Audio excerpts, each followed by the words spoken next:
name of the place where I live. I remember the sting of my eyes filling with hot rage tears and desperately hoping that the floor would open up and swallow me whole. It was one of my darkest hours.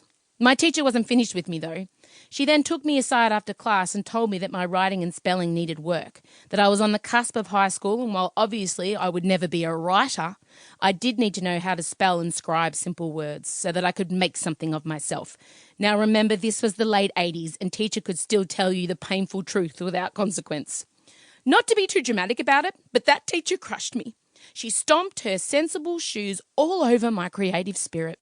The truth is, up until that point, I'd been an avid storyteller. It hadn't occurred to me that how words were arranged and looked mattered. I just put them together in a way that worked for me and seemed to entertain my parents when they read them.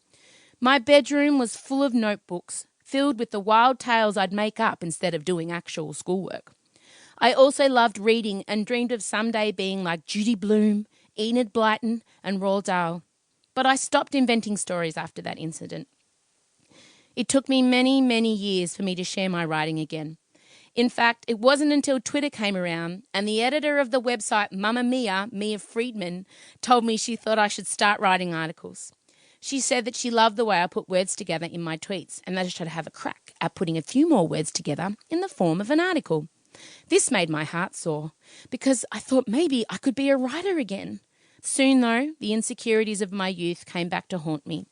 No, I probably couldn't, as I sometimes have to draw pictures of words to be able to spell them. I couldn't possibly do this professionally. I desperately wanted to, but no.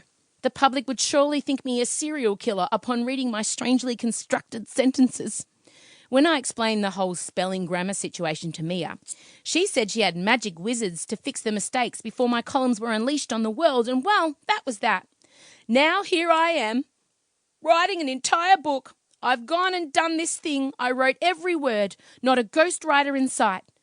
Even though I do like the sound of having a ghost write my book, but that's not what that means. Though, rest assured, if it was, I would have been all up in that situation. Coming up next, we have the foreword written by my best friend in the whole world, Michael Lucas. We've known each other since we were 11. We met at the infectious diseases hospital where our mothers worked. He and I are each halves of the same person. I firmly believe that. The main difference being that he's an actual writer. I mean, he studied it and he knows the correct placement of a semicolon and wouldn't be caught using a double negative. He writes TV shows like Offspring, Party Tricks and Wentworth. Enjoy the next few pages, for you are in the hands of the master. After that, strap in. This is one of the best things I've ever made that isn't alive. I'm proud of it. I hope you love it sick. Your pal, Em. Forward. Parents in the late 80s and early 90s weren't big on hiring babysitters. When heading out for a work function, armed with a pouch of tobacco and a bottle or two of Riesling, they'd simply throw together a couple of random kids, generally linked only by their parents' workplace, and leave them with a $20 bill, a VHS rental of Total Recall, and the numbers for emergency services and takeaway pizza. It was 80s parenting, and it was glorious. I was a pudgy, gentle, uncoordinated mummy's boy who was perpetually anxious about the kids I'd face on those long, isolated, pre-internet evenings. Some nights I'd be wedged with monosyllabic boys who farted symphonically and called me a spaz when it became apparent I didn't know how to play Mortal Kombat. Other nights I'd meet strange, slightly scary kids with names like Kane, who knew the location of all their parents' hidden sex toys and were keen to provide a guided tour. But then one night, when I was 11, I was deposited with Em Rusciano. Em was loud, she was brash, she was freckled. She called her parents by their first names when they were embarrassing her. She looked like Punky Brewster, filtered with Madonna, in the body of a sports nerd. She was as Italian as hot salami in a school lunchbox and as white bogan as John Farnham's golden mullet.